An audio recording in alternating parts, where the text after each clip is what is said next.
Today we're digging into a really powerful blueprint for financial freedom. Here's a thought.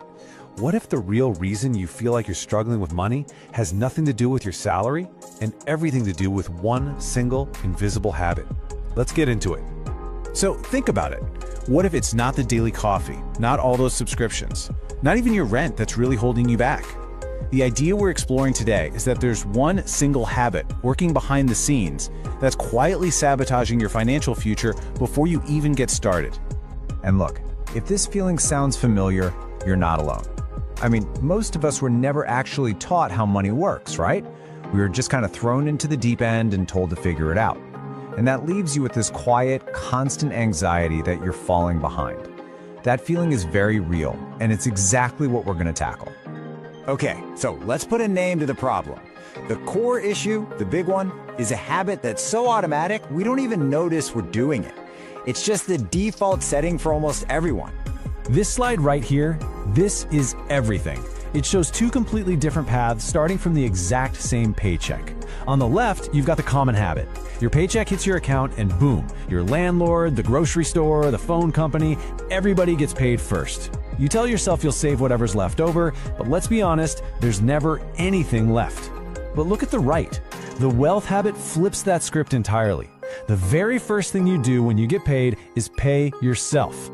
So here's why that one little change is so powerful.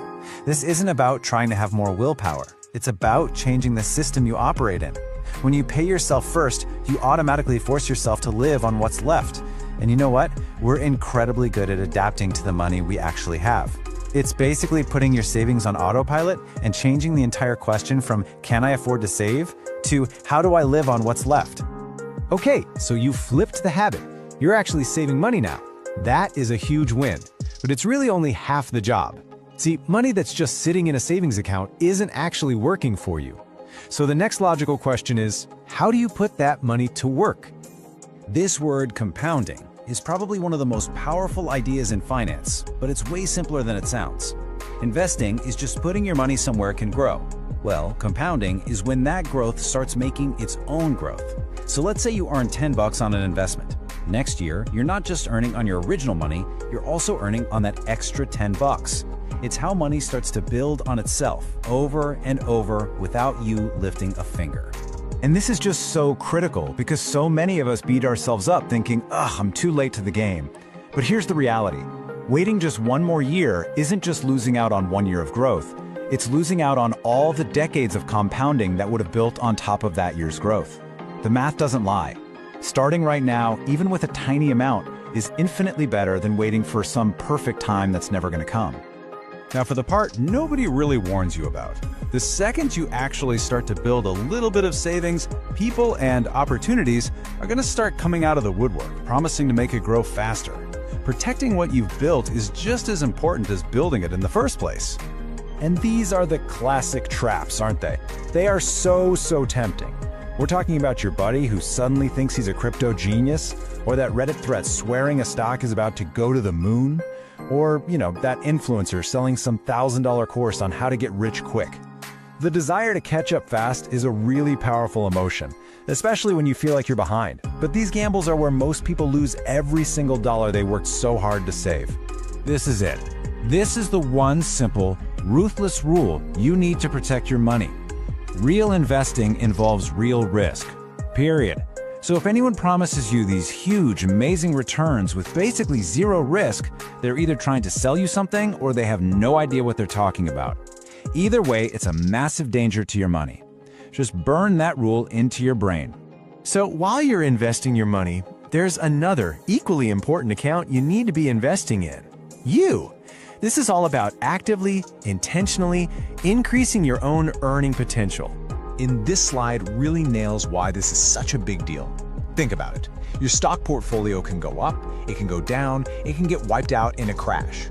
But the skills you build, the value you provide to the marketplace, that is an asset that is 100% yours. No one can ever take it away from you.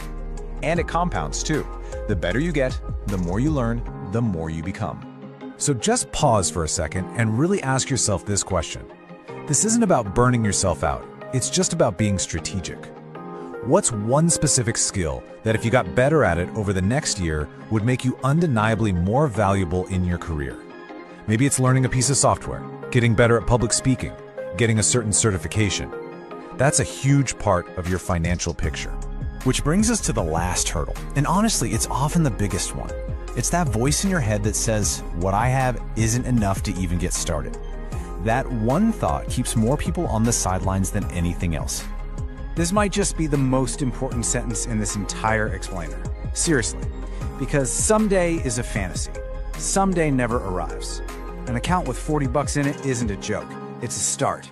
And the raw power of time and consistency will always beat a big imaginary number like $4,000 that just sits in your head and never actually gets invested. So the big takeaway here is that you don't need to have it all figured out. The point is to just take one tiny, real action.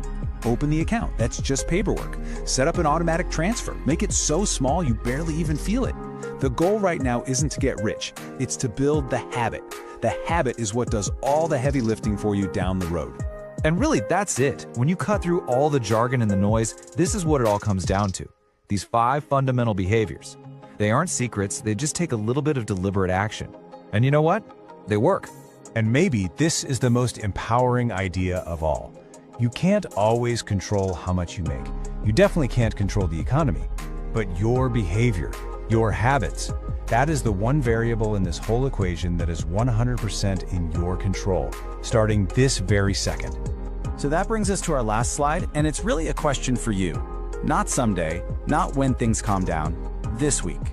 What is the one small, concrete step you are going to take to put one of these ideas into motion?